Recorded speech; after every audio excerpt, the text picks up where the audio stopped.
తాకట్లో ఉన్న మీ బంగారాన్ని విడిపించి ఆ రోజు ఆన్లైన్ రేటుకి కొంటాం. Sharma gold company.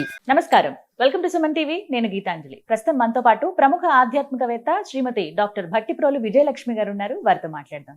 అమ్మ నమస్కారం. నమస్కారం అమ్మా. లలితా పారాయణం చాలా మంది కోరిక ఇది. మహిళలేంటి పురుషులేంటి కొంతమంది పిల్లలతో కూడా చక్కగా చదివిస్తూ ఉన్నారు ఈ రోజుల్లో. చాలా సంతోషం. గ్రూప్ లాగా ఒక అందరూ ఇట్లా ఫామ్ అయ్యి చాలా చక్కగా అంటే పారాయణాలు చేయడానికి ప్రత్యేకంగా సమయం తీసుకుని మరీ వస్తూ ఉండడం అనేది సంతోషం అనిపించింది. అందరి చేతుల్లో లలితా సహస్రనామ పుస్తకాలు చూస్తూ ఉన్నాము, అమ్మవారిని స్మరించుకుంటూ నేర్చుకోవాలన్న తపన చాలా మందిలో పెరిగిందమ్మా. అయితే ఇప్పుడు ఇంకొంతమంది మేము కూడా పారాయణ ప్రారంభిద్దాం అనుకుంటున్నామండి. మంచి రోజు ఎప్పుడు స్టార్ట్ చేయమంటారు? శ్రావణ మాసంలో మేము ప్రారంభించవచ్చా? ఒకవేళ ప్రారంభిస్తే మొదటిసారి పారాయణం ఇన్ని రోజులని చెప్పి చెయ్యాలా? రోజుకి ఒక్కసారి సరిపోతుందా? ఒకవేళ మేము ఆ చదివే క్రమంలో తప్పులు చదివితే పరిస్థితి ఏంటి, ఎలా అని ఇలా చాలా సందేహాలు ఉన్నాయమ్మా, వివరించండి. శ్రావణ మాసం అమ్మవారికి ఇష్టమైన మాసం కనుక ఆవిడవి చదువుకుంటూ ఉంటే లలిత అంటే ఏంటంటే లలితే లక్ష్మి, లలితే సరస్వతి, లలితే అన్నీను. ఇది ఆ లలితకి లేని రూపాలు లేవు. ఆ సహస్రనామాల్లో చదువుతుంటే మనకు అన్ని తెలిసిపోతాయి. ఈ లలితా సహస్రనామ పారాయణం చేయటం అనేది చాలా మంచి మార్పు ఈ మధ్యకాలంలో చాలా ఎక్కువగా అయింది. నిజంగా రావలసిన మార్పు, కావలసిన మార్పు, ప్రపంచానికి అందరికీ కావలసిన మార్పు. ఒక తల్లిని అన్ని పేర్లతో ఇప్పుడు మన అమ్మని పిలుస్తున్నాం, అమ్మా అంటున్నాం. ఒక్కొక్కసారి అమ్మ అమ్మ అమ్మ నాకు అది ఇవ్వవా అంటాం. అవునా? రకరకాలుగా ఆవిడని మచ్చిక చేసుకోవడానికి, ఆవిడని ఎట్లా కొట్లా బుజ్జగించి మనకు కావాల్సిన పని నెరవేర్చుకోవటానికి మన అమ్మతో మనం ఎన్ని రకరకాలుగా వేషాలు వేస్తూ ఉంటామో ఆవిడ కూడా తల్లే. ఆవిడ జగన్మాత, విశ్వమాత, జగన్మాత, మనందరికీ మాత, శ్రీమాత అన్నాం. అందుకే ఆ శ్రీమాతకి ఇష్టమైనది ఏంటంటే చక్కగా తన నామపారాయణ ప్రీత అనే నామం ఒకటి ఉంది ఆవిడ నామాల్లో. ఆవిడ నామాన్ని పారాయణ చేస్తుంటే ఆవిడకి చాలా ఇష్టం కలుగుతుందట, ప్రీతి కలుగుతుందట. నామ పారాయణం ఎక్కడ జరుగుతూ ఉంటే ఆవిడ చాలా ఆనందం ఇస్తుందట. అక్కడ ఎలా అయితే రాముడి పేరు చెప్పంగానే హనుమంతుడు వచ్చి కూర్చుంటాడంటారు, అలాగా ఆవిడ నామాలు అలా పారాయణ చేస్తూ ఉంటే ఆ నామాలు పారాయణ చేస్తున్న చోట ఆవిడ చాలా ప్రీతిగా, ఇష్టంగా, సంతోషంగా, ఆనందంగా ఉంటుందట. మరి అమ్మవారిని ఆనందంగా ఉంచటం కంటే కావాల్సింది ఏముంది ఎవరికైనా కూడా. కనుక అందరూ పారాయణ చేసుకోవటం అనేది చాలా మంచిది. పారాయణలో ఇంకొక అర్థం ఉంది, పరానికి అయనం. పర అంటే ఏంటి? ఇహం పోయింది, అయిపోయింది. పర దాటుతున్నావు, ఇక్కడ దాటి ఇంకొక మార్గంలోకి వెళ్తున్నావు, స్పిరిచువల్ వరల్డ్ లోకి వెళ్తున్నావు. అయనం అంటే మార్గం, ఉత్తరాయణం దక్షిణాయనం అటువైపు పయనించడం అనే మాట వినుంటారు కదా. అలాగే పరానికి అయనం, అటువైపు వెళ్తున్నాం, పరావైపు కదులుతున్నాం మనం పారాయణం చేస్తుంటే అర్థం అది. ఊరికి మొట్టమొదట నోటితోనే చదువుకుంటున్నాం, మనసు పెట్టడం లేదు. నెమ్మదిగా మనసు రావాలి అక్కడికి. అసలే ప్రారంభించకపోతే పనే కాదు కదా. ఎవరెస్ట్ ఎక్కాలని కూర్చున్నామండి, ముందరే అడిగేకపోతే పైకి ఎప్పుడు వెళ్తాము లేదో వేరే విషయం. అసలంటూ ఎక్కడం మొదలు పెట్టాలి కదా. కనుక చాలా మంది తప్పులు చదవద్దు, తప్పులు చదివితే ప్రమాదం అనే మాట చెప్తారు. తప్పులు మన అమ్మని మనం ముందర అన్నామేమో, మా అన్నామేమో, సరిగా ఉచ్చరించలేను కూడా ఉచ్చరించలేదేమో, అమ్మ అమ్మ అన్నామేమో, అమ్మ ఆకలిస్తుంది అన్నం పెట్టని అర్థమేమో, అంతే కదా. కనుక మొట్టమొదట తడబాటుతో చదివినా తప్పులేదు, కానీ తడబాటును కంటిన్యూ కానివ్వదు. ఏదో ఒక లెవెల్లో కొన్నాళ్ళు తడబాటుగా చదివారు, ఏదో ఒక లెవెల్లో ప్రతి నామానికి అర్థం తెలుసుకుని ఆ నామాన్ని ఎలా పలికితే అమ్మకి ఇష్టమో, ఎలా పలికితే దానికి తప్పు అర్థాలు రాబో అలా పలకటం నేర్చుకోవాలి. కనుక తప్పులు పలికినా తప్పు లేదు. ఎప్పుడు? మొదట్లో ప్రారంభ దశలో. ఆ ప్రారంభ దశ కొంతమందికి ఒక రోజు ఉండొచ్చు, కొంతమందికి ఒక సంవత్సరం ఉండొచ్చు, అంతే కదా. స్లో చిల్డ్రన్ నెమ్మదిగా నేర్చుకుంటారు, స్లో లెర్నర్స్ అవునా, ఫాస్ట్ లెర్నర్స్ ఫాస్ట్ గా నేర్చుకుంటారు. అందరిలోనూ అందరం ఉన్నాం కదా నేర్చుకునేదాకా. కనుక మనకు ఆ పదం వచ్చిందాకా. అందుకనే ఎవరైనా ఒకళ్ళు సరిగా చదివే వాళ్ళని పెట్టుకుని దాన్ని బట్టి చేయొచ్చు అని. నేను ఇలా నన్ను అడిగిన వాళ్ళందరికీ నేను కావాలని నేనే చదివి, సుమారు ఒక 40 నిమిషాలు వచ్చినట్లుంది ఆ వీడియో, నేనే చదివి ఈ పదాన్ని ఇలా చదవాలి అని ఒక వీడియో కూడా నేను యూట్యూబ్ లో పెట్టా. అంటే ఈ పదాన్ని ఇలా చదవండి, ఇంత నెమ్మదిగా చదవండి, హడావిడిగా డబ్బుడబ్బా చదవకండి. ఎందుకని? గబగబా చదువుతుంటే అవతల వాళ్ళు అసలు ఆనందించటానికి ఆవిడకి సమయం ఏది? నామం పారాయణం చేస్తుంటే ఆనందిస్తుంది అన్నాం కదా, ఆనందించేంత అవకాశం మనం ఇవ్వద్దు. నిజమే, నెమ్మదిగా ఒక్కొక్కటి చదువుకుంటున్నాం ఒక అరగంట. ఒకదాని వెనకాల ఒకటి ఒకదాని వెనకాల ఒకటి గురుకులు పరుగులు పెట్టినట్టు చదివేస్తూ ఉంటే ఆవిడకి అరే పాత దాన్ని ఇంకా ఆనందించలేదు, అప్పుడే కొత్తది వచ్చేసింది అనుకోరు.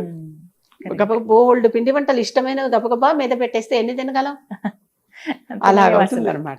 అంతేకాదు ఇప్పుడు శ్రావణ మాసమే కాకుండా అమ్మవారికి అష్టమి ఇష్టం, అష్టమి, మాస శివరాత్రి ఇష్టం, పౌర్ణమి ఇష్టం. పౌర్ణమి అయితే అసలు చాలా ప్రత్యేకంగా ఫలశ్రుతిలోనే లలిత సహస్రనామంలో చెప్తారు. పౌర్ణమి నాడు అమ్మవారు నిండు చంద్రమామలో ఉంటుందట, పూర్ణ కళలతోటి, పూర్ణ కళలతో కనపడుతుంది.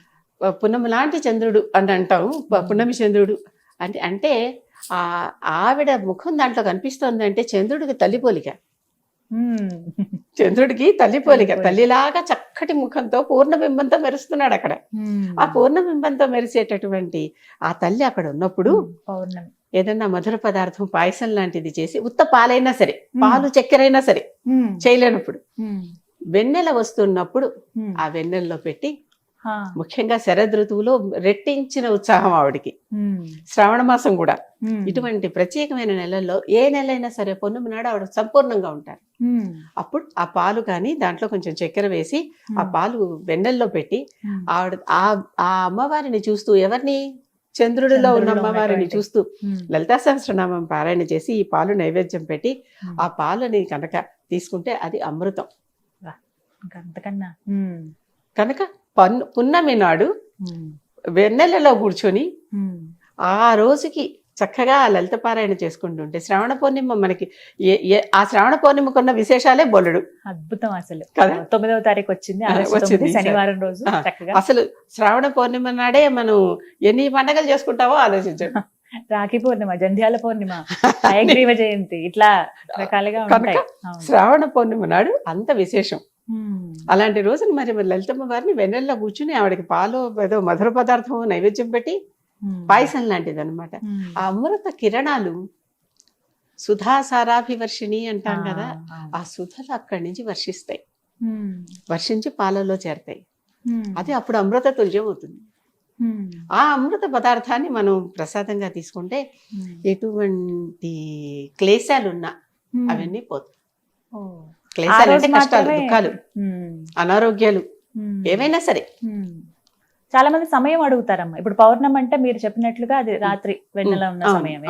మిగతా ఇప్పుడు అష్టమి రోజు కావచ్చు, మాస శివరాత్రి రోజు కావచ్చు, అప్పుడు ఏ సమయంలో పఠించాలి? ఏ పూజకైనా సూర్య ఉదయానికి కొంచెం ముందర లేదా సూర్యాస్తమయానికి కొంచెం అటు ఇటుగా, ప్రదోషకాలం అటు ఇటు, సంధ్యల్లో అమ్మవారు ఉంటుంది, అప్పుడు పఠించాలి. సంధ్య ఆవిడకు ఒక నామం. అవును, సంధ్యలలో ఆవిడ ఉంటుంది. ఆ సంధ్యాకాలంలో చేసుకుంటూ ఉంటే ఆవిడ చాలా సంతోషిస్తుంది. సంధ్యాకాలంలో ఇప్పుడు ఉదయం లేవటం కుదరదు, సాయంకాలం చేసుకోండి. సాయంకాలం చేసుకోవటం ఉద్యోగరీత్యా కుదరదు, ఉదయం లేచి చేసుకోండి. ఈ రెండు కూడా కుదరవు, రాత్రి వేళ చంద్రుడిని చూస్తూ చేసుకోండి. అసలు ఒక నియమంగా పెట్టుకుని శ్రావణ మాసం శుక్రవారంతో ప్రారంభమైంది, ఆ రోజు నుంచి ముగింపు వరకు చేసుకుంటే అసలు ఎంత అద్భుతమో కదమ్మా.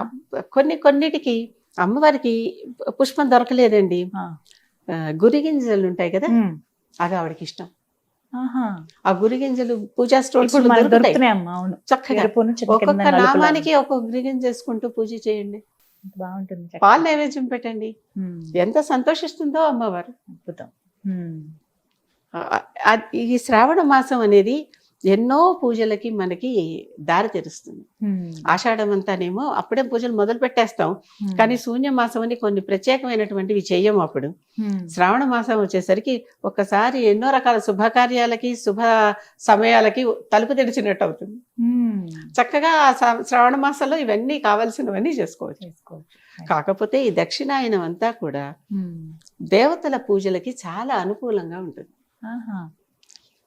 ఉత్తరాయణమేమో అటువైపు స్పిరిచువాలిటీకి వెళ్ళే మార్గం. ఇప్పుడు మార్గం మొదట్లో మొదలు పెట్టాలంటే మనం మెట్లెక్కాలి కదా, కనుక ఇక్కడ పూజలు చేసుకోండి. అవి ముక్తికి, ఇప్పుడు ఇవి జ్ఞానానికి, రెండు కావాలి కదా. లలితాదేవి ఒకతే ఇహము పరము రెండు అందిస్తుంది, భోగము మోక్షము రెండు అందిస్తుంది. భోగ మోక్షాలను రెండు అందించే దేవత ఆవిడ తప్ప మరొకరు లేదు. అందుకే లలితా సహస్రనామం, ఎన్ని సహస్రనామ స్తోత్రాలున్నా లలితా సహస్రనామం అత్యుత్తమమైనది. అందరూ చదవద్దు అనేది ఈ మధ్య బాగా వింటున్నదమ్మా. అలా అసలు అంటే ఆలోచన ఉందా అసలు? నాకేదో మంచి పండు దొరికింది, నా ఒక్కదాన్నే నేను దాచుకుందాం అనుకునే వాళ్ళ మాట నేను చెప్పలేను. ఉమ్. చక్కగా పండు దొరికింది, నలుగురితో పంచుకుందాం అనే వాళ్ళ మాట అనేది. చెప్తున్నాను నేను. చక్కగా. కనుక అందరూ చదవకూడదు అంటే ఉమ్. ఇప్పుడు కొన్నిసార్లు మనకి అసౌచం వస్తుంది. ఉమ్. అసౌచం వచ్చినప్పుడు అంటే అది ఆ సమయంలో మనకే తెలుస్తుంది. మన శరీరం నుంచే వచ్చే వాసనలు కానీ అవన్నీ మనకే తెలుస్తుంది. ఆ. అలాంటప్పుడు పక్కకు పెట్టండి. ఆ 5 రోజులు శుచి శుభ్రం ఉండాలి, శుభ్రతలో అమ్మవారు ఉందని చెప్పా కదా. కరెక్ట్. ఆ అశౌచం లేని సమయంలో జాత శౌచం కావచ్చు, మృత శౌచం కావచ్చు, రజస్వల శౌచం కావచ్చు, ఏదైనప్పటికీ ఈ అశౌచం లేని కాలంలో చక్కగా హాయిగా చేసుకోండి. అశౌచం వచ్చిన కొద్ది కాలం పక్కకు పెట్టండి, అంతే. మిగతా మిగతా అన్ని రోజులు సమయాల్లో చక్కగా చేసుకోవచ్చు. ఒక చిన్న ఆ సమయంలో మనం ఎందుకు చేసుకోవద్దు అని అంటారు. కొత్త చెప్పులు చాలా 10,000 పెట్టి కొనుక్కొచ్చారు, మంచం మీద పెడతారా? అస్సలు వాటి స్థానం వాటి దగ్గర. దేవుడి గదిలో పెడతారా? అమ్మో. 10 రూపాయల పట్టమే కొనుక్కొచ్చాం కానీ దేవుడి గదిలో పెడతాం, 10,000 చెప్పుల్ని బయట పెడతాం. కనుక ఏది ఎప్పుడు ఎలా చేయాలి, దేనిని ఎక్కడ ఏ స్థానంలో ఉంచాలి అనేది తెలుసుకున్నప్పుడు మనకి ఈ సమస్య రాదు. ఎప్పుడు చేయొద్దు అప్పుడు చేయాలి అనేటటువంటిది మనకే తెలుస్తుంది. కొంచెం విజ్ఞతతో ఆలోచించటం అంతే, కాస్త ఓపెన్ చేసుకుని మనసు ఆలోచించటం అంతే, అంతకుమించి ఏమీ అక్కర్లేదు. చాలా అసలు శ్రావణ మాసం మనకి చక్కగా ముఖ్యంగా స్త్రీలకి ఎన్నో రకాలుగా అసలు ఆ సమయంలో స్త్రీలందరూ ఎంత ఆరాతో వెలిగిపోతూ ఉంటారో అద్భుతం. గమనించి చూస్తేనే కదా? కళకళలాడిపోతారు, కనిపిస్తారు అద్భుతంగా. ఆ తేజస్ ఎక్కడి నుంచి వచ్చింది? వీళ్ళందరిలోనూ స్త్రీలో అమ్మవారు ప్రవేశిస్తుంది, ఆ తేజస్ వస్తుంది. లేదు మేము ఇలాగే కళావిహీనంగా ఉంటామని చెప్పి ఉండేవాళ్ళు ఉంటారు, వాళ్ళు ఉంటారు, వీళ్ళు ఉంటారు. ఎప్పుడూ కూడా ఎక్కడ పాజిటివ్ ఉంటుందో అక్కడ నెగిటివ్ ఉంటుంది. ఉంటుంది ఖచ్చితంగా. ఎక్కడ ఎలక్ట్రాన్ ఉంటుందో అక్కడ ప్రోటాన్ ఉంటుంది, అంతే కదా. అంతే. ఎక్కడ మ్యాటర్ ఉంటుందో అక్కడ యాంటీ మ్యాటర్ ఉంటుంది, అన్నీ ఉంటాయి. కనుక మనకి ఏది కావాలనేది మనమే నిర్ణయించుకోవాలి. చాలా బాగా చెప్పారు. మొత్తం మీద అంటే ఈ విధంగా పారాయణ చేస్తే చాలా మంచిది, చాలా నేర్చుకోవాలి అందరూ కూడా. పారాయణ చేయటం అనేది మన కోసమే. చెప్పాను కదా, ఆ దేవతకి చూపు మనకి మేపు అన్నాను కదా. ఈ పారాయణ కూడా అసలైన తృప్తి కలిగేది మనకే. ఆ తృప్తిని మీరు పొందాలంటే, ఆనందాన్ని మీరు అనుభవించాలంటే మనసు పెట్టి చదవండి. ఆనందం రాకపోతే నన్ను అడగండి వచ్చి. చివరి మాట చాలా చక్కగా చెప్పారు. చాలా సంతోషం అమ్మా. నమస్కారం.